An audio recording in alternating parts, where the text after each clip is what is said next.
Please paratha आज कैसे हैं आप लोग? आई होप आप सभी अच्छे होंगे, स्वस्थ होंगे और मेरे स्टोरी लाइन को एंजॉय कर रहे होंगे। तो जो कोई भी मेरे चैनल पे न्यू आ रहा है, प्लीज़ मेरे चैनल को लाइक, शेयर, सब्सक्राइब करना मत भूलिएगा। और अगर आप लोगों को मेरे स्टोरी लाइन उसके प्लॉट्स पसंद आते हैं तो प्लीज़ मुझे कमेंट्स करके अप्रिशिएट करना भी मत भूलिएगा।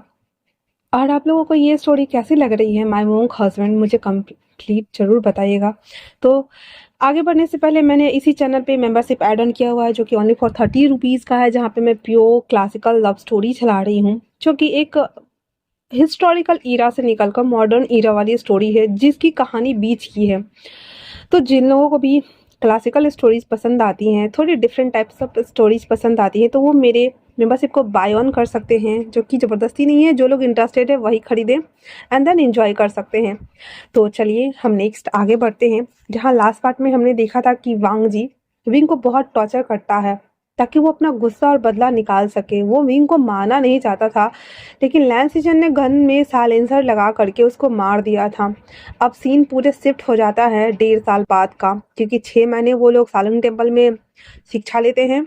वहाँ से वो लोग फिर 6 महीने के बाद का सीन शिफ्ट होता है। सब लोग जर्मनी शिफ्ट हो चुके थे और लैंस सीजन की होल फैमिली वो लोग वहाँ इसी वजह से आई थी ताकि वो विंग को ढूंढ कर उसे मार सकें, क्योंकि उसकी बहन और उसकी वाइफ वो दोनों चाइना में रहते थे और लैंस सीजन काम के सिलसिले से चाइना और जर्मनी दोनों जाया आया करते थे। और उसकी वाइफ यहाँ पे रुक गई थी सिर्फ और सिर्फ जिया की वजह से, क्योंकि जिया ने बहुत ज़्यादा इंसिस्ट किया था। इसी वजह से आज अचानक से वांग जी के सामने में एक शख्स आता है जिसका नाम बोसियान था, और उसके बाल एक गर्ल के जैसे थे, नेक तक, जैसे कि एक टॉम बॉयज़ के बाल होते हैं वैसे। और उसने ऊपर में एक हाफ पोनीटेल चोटी बनाया हुआ था। उसके हाथ में एक पेड और पैन था जिस पे वो ऑर्डर मेन्यू रिसीव करता था। वो एक कॉफ़ी शॉप का ऑनर था और वहाँ पे वो कॉफ़ी ऑर्डर लेने के लिए आया हुआ था, लेकिन वांग जी उसे गले लगाते हुए कहता है ही। अचानक से ऐसे हुए हमले की वजह से वुसियान सतर्क मूड में ऑन होते हुए उसे दूर करते हुए कहता है, excuse me sir, I am not a wing, I am wusian. और इतना बोलकर उसे धक्का दे देता है जिससे कि वो अनबैलेंस्ड हो गया था, गिरा नहीं था। वांग जी कहता है मेरी आंखों का धोखा नहीं है। फिर उसके पूरे चेहरे को डिस्क्राइब कर वो उसे बताता है कि हिरनी जैसे तुम्हारे नैन, सुराही जैसे गर्दन, ये तुम्हारे ये बाल, तुम्हारा पूरा फेस सब एक जैसा है, और तुम कह रहे हो कि तुम विंग नहीं हो, ऐसा कैसे हो सकता है भला। और इतना बोल करके और वो उसे बस घूरे जा रहा होता है। उसे कहता है excuse me, get out, I said out. और इतना बोल करके वो अपने 2 बाउंसर्स को बुलाता कहता है इसे धक्के मार के बाहर निकालो, कहाँ कहाँ से पता नहीं आ जाते हैं। वांग जी तो उस समय अवाक था और उसके बदले हुए बिहेवियर को देख रहा था, क्योंकि विंग उसके ऊपर बहुत जोर से चिल्ला रहा था। वांग जी को वहाँ से वो बाउंसर्स निकाल के फेंक देते हैं। बूसियान अंदर आता है, अपने बालों को ठीक करता है। तभी वहाँ पे एडवर्ड आते हुए कहता है हे व्हाट्स अ वाइज। तो वो कहता है पता नहीं कहाँ कहाँ से लोग आ जाते हैं, व्हाट द फक यार। मुझे बहुत तेज गुस्सा आ रहा है उस इडियट को देख करके। हाँ वैसे भी छोड़ो, मुझे क्या करना है, वैसे भी मुझे कंपनी जाना है तो मैं चलता हूँ। इतना बोलकर वो एडवर्ड को कहता है हे जोसेफ, एडवर्ड, तुम दोनों कैफे सबका ध्यान रखोगे, मैं शाम को आऊँगा, कुछ गड़बड़ मत करना। तो एडवर्ड कहता है यस बॉस। और इतना बोलकर वो दोनों उससे मेनू कार्ड और वो पैड ले लेते हैं और विंग हमारा बैग से होकर अपने कार में जाके बैठ जाता है एंड देन वो कार कंपनी के लिए चली जाती है। अब वहीं दूसरी तरफ वांग जी जिसको मीटिंग के लिए जाना था, लैंस सेशन उसे कॉल करके कहते हैं वांग जी कहाँ हो तुम, तुम्हें पता है ना आज हमारी बाओ ग्रुप के साथ में मीटिंग्स है, अगर वो लोगों ने रिजेक्ट कर दिया तो तुम्हें पता है ना क्या होगा। वांग जी कहता है काका मैं अभी आता हूँ। लालसेचन कहता है हाँ ठीक है आओ। और इतना बोल करके वांग जी भी वहाँ से हक्का बक्का उसी स्टेज में ऑफिस के लिए निकल जाता है। अब मेन फ्रंट बिल्डिंग बाओ ऑफिस, वहाँ पे आने के बाद लालसेचन वांग जी से कहता है चलो मीटिंग स्टार्ट होने ही वाली है 10 मिनट के अंदर, तुम जल्दी आ गए। वांग जी तो अभी भी आउट ऑफ स्पेस ही जा रहा था, इसीलिए वो कहता है काका क्या ऐसा हो सकता है कि कोई, फिर वो बोलते बोलते चुप हो जाता है। लालसेचन कहता है अभी इन सारी फालतू की बकवास बातों का टाइम नहीं है, चलो यहाँ से। वांग जी कहता है यस का। और इतना बोलकर वो लोग उस मीटिंग हॉल में आ गए थे, जहाँ पे एक नहीं दो नहीं लगभग 50 लोग बैठे हुए थे। तभी वहाँ पे बाओ ग्रुप्स की मैडम बाओ से सिरेन की एंट्री होती है। उसके पीछे एक शख्स था और जो कि उसका बॉडीगार्ड और ये बोल सकते हैं, जिसने ड्रैगन टाइप्स के कपड़े पहने हुए थे। उसके कपड़े के ऊपर ड्रैगन का डिज़ाइन बना हुआ था। मैडम बाओसेसरन ने भी जो ड्रेस वेयर किया हुआ था उसके दोनों साइड ड्रैगन का डिज़ाइन बना हुआ था। उनके हाथ में एक लाठी थी और उसके पीछे बहुत सारे बॉडीगार्ड थे। वो सीधे चलते हुए आती है और बीच चेयर पे जाके बैठ जाती हैं। वो जैसे ही बैठती है सारे लोग उठकर ग्रीट करते हैं। तभी बॉस सिरन कहती हैं, मीटिंग स्टार्ट होने से पहले मैं अपने नवासे को आप लोगों से मिलाना चाहती हूँ, क्योंकि आगे जाकर के कंपनी उसी को संभालनी है। और इतना बोल करके और वो कहता है वो बस आता ही होगा। उससे पहले वो सभी लोग प्रोजेक्टर वगैरह जितना भी था वो सभी चीज़ों को अरेंज करने के लिए अपने सेक्रेटरी को बोलता है जो उसके साथ था, मिस्टर हान। मिस्टर हान बाउसिसरन की सारी बातों को सुन करके और सारा प्रोजेक्टर वगैरह उसमें फिट करना स्टार्ट कर देता है। तभी उसके फ़ोन पे पॉपअप आता है कि उनका नवासा आ गया हुआ है। बाउसिसरन कहती हैं तो आप सब रेडी हैं मेरे नवासे से मिलने के लिए। तभी वो उस गेट का डोर जो होता है वो ओपन होता है और हर कोई उस तरफ देखता है। जैसे ही वांगजी उस तरफ देखता है उसकी आंखें बड़ी हो गई थी। लैन सिचन की आंखें फट के बाहर ही आ गई थी और लैन किरण तो शॉक में ही चले गए थे। वहां से वो सियान जिसने ब्लैक सूट वेयर किया हुआ था, उसने हाई नेक तक का अंदर में एक कॉलर वाला टी शर्ट पहना हुआ था, उसके ऊपर ब्लैक कोट, नीचे ब्लैक पैंट, उसके गले में एक शाइनिंग चमकता हुआ ड्रैगन का डिज़ाइन का पेंडेड, उसके हाथ में ड्रैगन वाली अंगूठी, उसके हाँ उसने वही हाई पोनीटेल बनाया हुआ था जो उसने कॉफ़ी शॉप में बनाया हुआ था, वैसा ही हेयर स्टाइल, लेकिन अभी चेहरे पे थोड़ा सा मेकअप था। उसके बाद वो आता है, उसने वांगजी को देखकर ऐसे अनदेखा किया, ऐसे इग्नोर किया जैसे कि वो वहाँ पे एग्जिस्ट ही नहीं करता है। वो वहाँ आता है और 90 डिग्री बो करता है अपनी ग्रैनी को और कहता है, ग्रैंड माँ मैं आ गया। बॉसेसन उठकर बोसियान के फोरहेड पर किस करते हुए कहती है, तो तुम आ गए? वो कहता है, यस ग्रैंडमा मैं आ गया। उसके बाद वो खड़ी होती हुई कहती हैं, लेडीज एंड जेंटलमैन, जितने भी आप सब हैं यहाँ पे, आप सबका वेलकम है बाओ ग्रुप में। बाओ ग्रुप का चेयरमैन होने के नाते मैं आज ये ऐलान करता हूँ कि मेरा नवासा बाओ वुसियान आज से यहाँ का सीईओ होगा और यही यहाँ से आज सारे फैसले लेगा। इतना बोलकर वो उसके बगल में एक कुर्सी को लगाने के लिए बोलती है और कहता है, बोसियान बैठो यहाँ पे। बोसियान भी आराम से वहाँ पे बैठ जाता है और फिर बॉसेसरन भी वहाँ पे बैठ जाती हैं। उसके बाद प्रोजेक्ट स्टार्ट होता है। पहले तो उसका जो सेक्रेटरी मिस्टर हान थे वो सभी चीज़ों को ऐसे बताना स्टार्ट करते हैं। बता देने के बाद बोसियान खड़ा हो जाता है, अपने कोट को उतारकर उसमें लगा देता है, शर्ट के लीज को थोड़ा ऊपर करके, एंड देन उन सभी को वो प्रोजेक्ट बताना शुरू करता है। जिस तरह से विंग बारीकी के साथ बता रहा होता है, समझा रहा होता है, वांगजी हर एक चीज़ को एवं विंग के बैक से लेकर के फ्रंट तक को वांगजी नोटिस कर रहा था और एक ही बात उसके दिमाग में प्रोजेक्ट से रिलेटेबल कोई बात इन नहीं कर रही थी, बस एक ही बात घर कर रही थी कि ये विंग है, ये विंग ही है, क्योंकि उसकी बॉडी गेस्चर, उसका बैक फ्रंट सब कुछ उसी के जैसा उसे दिख रहा था। वही दूसरी तरफ बोसियान वो नोटिस तो कर रहा था कि किसी की गंदी निगाहें उसके ऊपर तो है भाई है, बट वो माइंड नहीं करता एंड देन सारा चीज़ कर लेता है। खड़े खड़े वहाँ पे जितने लोग थे उसमें से तो आधे लोग बोसियान के साथ काम करने के लिए, उसके कंपनी में पैसे इन्वेस्ट करके उनकी इकोनॉमी को बढ़ाने के लिए और अपनी अपनी कंपनी को अपग्रेड करने के लिए मान गए थे। लैन सिचेल, लैन किरण और लैन वांगजी वो तीनों जो कि शॉकिंग स्टेज में पहुंचे हुए थे, उन लोगों को ना हाँ कहते बन रहा था ना कहते बन रहा था अपनी आंखों के सामने उसे देखते हुए, और वो लोग बिना कुछ बोले वहां से जाने लगते हैं। जाते वक्त सभी लोग जैसे हैंडशेक करते हैं ना, बोसियान भी सबसे हैंडशेक कर रहा था, लैन सिचन से, लैन किरण से, लैन वांगजी से, और वो तीनों शॉक थे और विंग हमारा स्माइल करके हैंडशेक कर रहा था। उन सबके वहां से जाने के बाद बाउसी सिरन कहती हैं, हाँ, अब तो मैंने अपनी सारी जिम्मेदारी तुम्हारे ऊपर डाल दी है। अब मैं अपने पैलेस जा कर के और वहाँ से अपने पूरे क्लैन को रूल करना चाहती हूँ जो कि हमारे विरासत की है। फिर उसके हाथ में एक जेड पेंडेंट देते हुए कहता है, ये तुम्हें हर जगह रूल करने में मदद करेगा, तुम जो चाहो वो कर सकते हो और 5 क्लैन के ऊपर रूल भी कर सकते हो। बूसियान कहता है, ग्रैंड माँ अभी के ज़माने में कौन ऐसा करता है भला? तो कहता है, देखो हमारा सरनेम में स्टेटस बदल सकता है, हम मॉडर्न ईरा में जा सकते हैं, लेकिन ये जेड पेंडेंट अभी भी काम करेगा और ये सबसे ऊंची पोस्ट तुम्हें दिलाएगा, इसे रखो। फिर वो सियान उस जेड पेंडेंट को पहन लेता है एंड शर्ट से टक कर लेता है। बाउसी सिरन कहती है, आज का काम मेरा खत्म हुआ। फिर वो प्रोजेक्ट पे साइन कर देती है, देन कहती है, अब से तुम संभालोगे। तो वोसियान कहता है, ग्रैंड मॉम, पर मुझे शाम को कॉफ़ी शॉप भी जाना है, क्या आप पीने आएंगी मेरी कस्टमर बन के? वो कहती हैं, हाँ हाँ, अगर मेरा नवासा उसे ब्रांड बनाना चाहता है तो उस ब्रांड की हिस्सेदारी तो मुझे बननी होगी ना, ताकि वो उस कंपनी को और भी आगे ले जा सके। तो वोसियान हंसने लगता और कहता है, आप बहुत बदमाश है, आप नहीं सुधरेंगी। वैसे भी मुझे कॉफ़ी बनाने का शौक है, इसलिए मैंने छोटा सा कैफ़े खोला था, पर मुझे नहीं पता था कि आप वहाँ पे ज़बरदस्ती इतने सारे लोगों को भेजेंगी कॉफ़ी पीने के लिए। तो उसकी ग्रैंड मॉम कहती है, वो तो तुम्हारी कॉफ़ी की वजह से आते हैं, मेरे कहने से थोड़ी ही आते हैं। हो सकता है कि एक दो बार गए हों, पर जब उन्होंने पिया होगा तो उन्हें तो खुद पता चल गया होगा ना, जैसे कि मैं दीवानी हूँ तुम्हारी। और इतना बोलते बोलते वो लोग उस कैबिन से निकल जाते हैं। एंड देन वो लोग बात करते हुए जा रहे थे, वही दूसरी तरफ लैन सिचन, लैन किरन और लैन वांगजी तीनों ऑफिस में आ करके बैठे हुए थे, जो कि पूरे के पूरे शॉकिंग स्टेज में थे।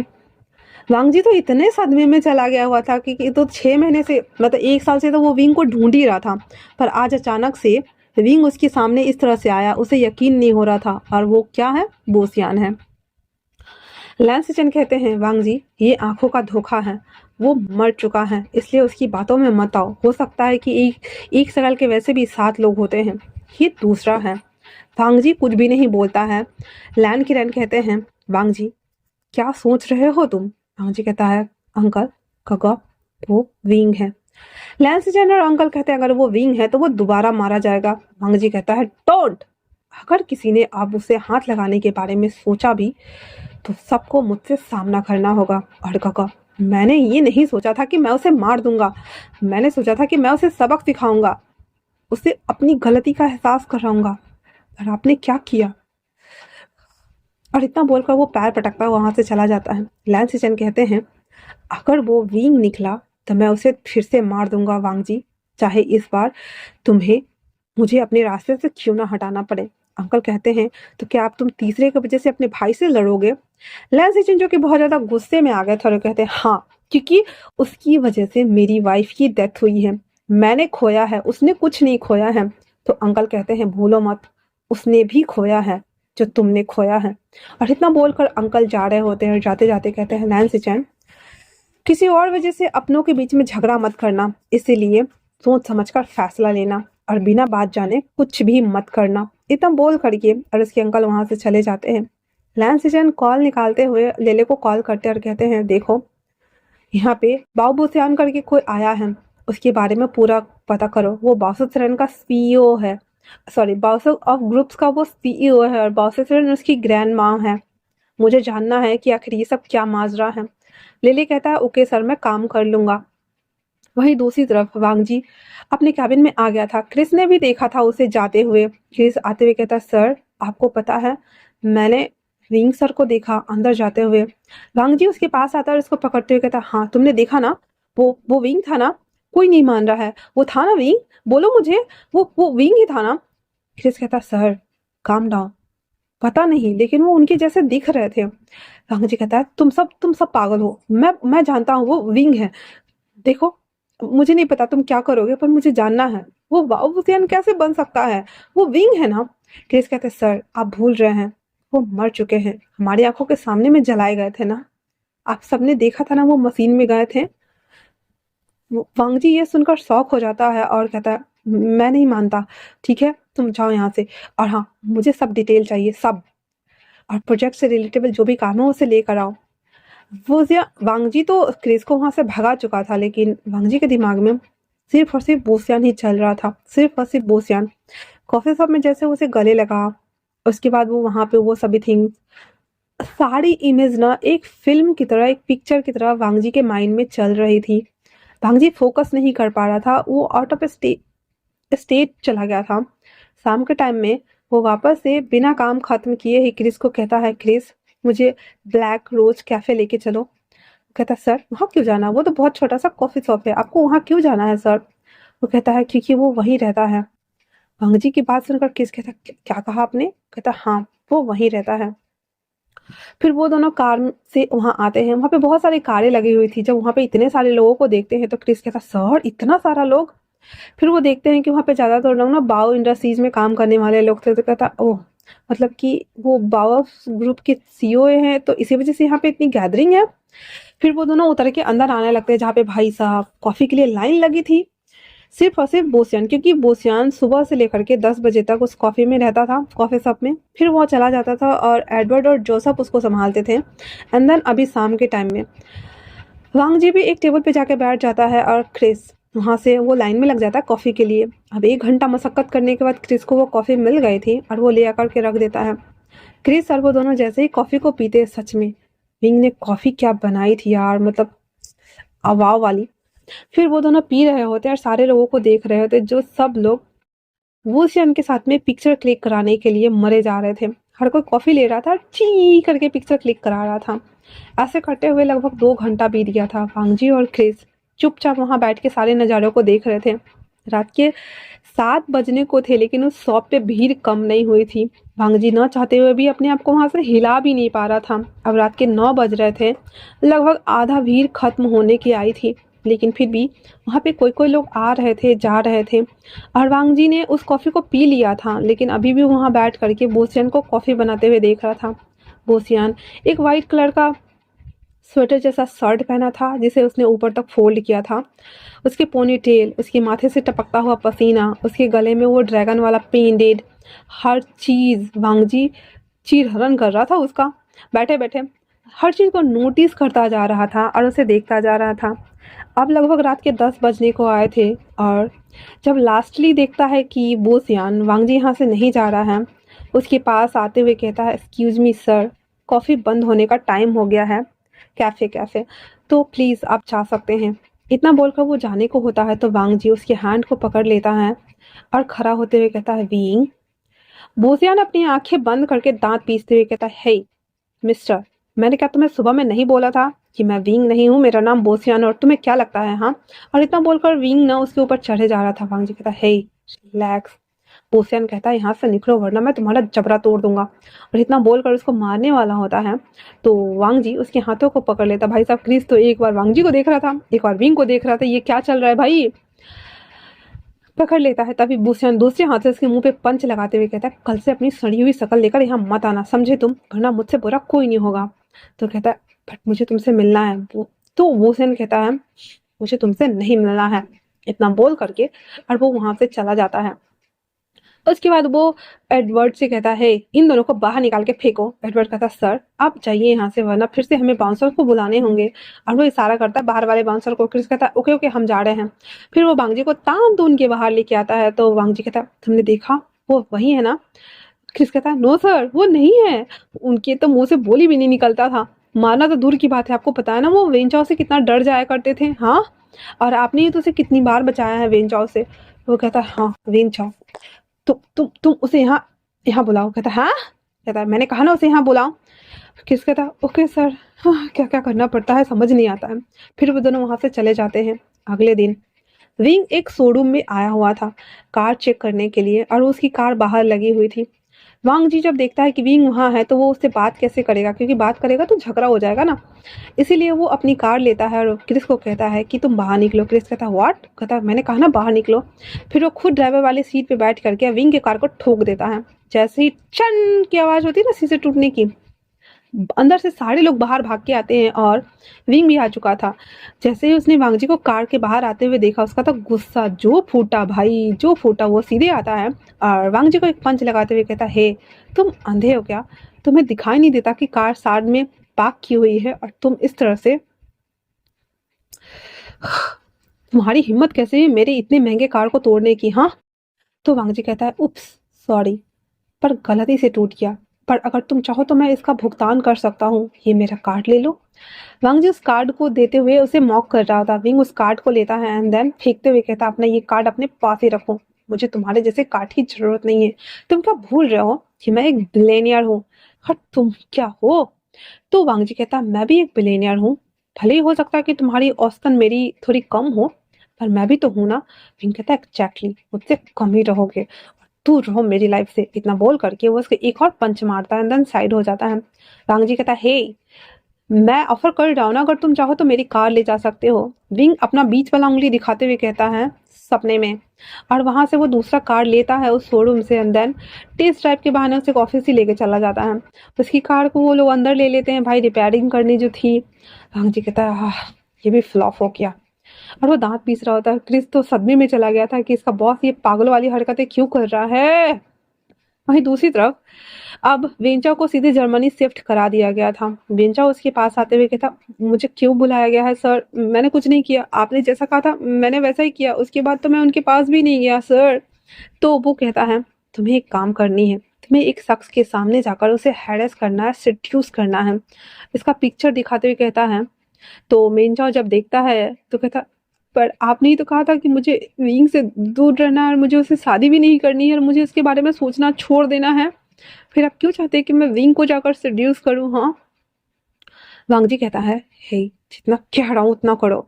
फिर वांग जी उसको तब तक एक होटल में ठहरा देता है और वांग जी वापस से अपने काम में लग जाता है। अभी भी उसके दिमाग में विंग तो चल रहा था, लेकिन अब वो अपने काम को इतना ज़्यादा डिले नहीं कर सकता था, इसलिए वो काम करना स्टार्ट कर देता है। तो आज के लिए इतना ही। अब बताएंगे मुझे आप लोग कि अब वेन चाओ क्या करेगा, क्या वो विंग से कुट पीट के आएगा या फिर वो अपना ठरकीपना दिखाएगा। मुझे कमेंट में ज़रूर बताना आप लोग। तब तक के लिए थैंक्स फॉर वॉचिंग।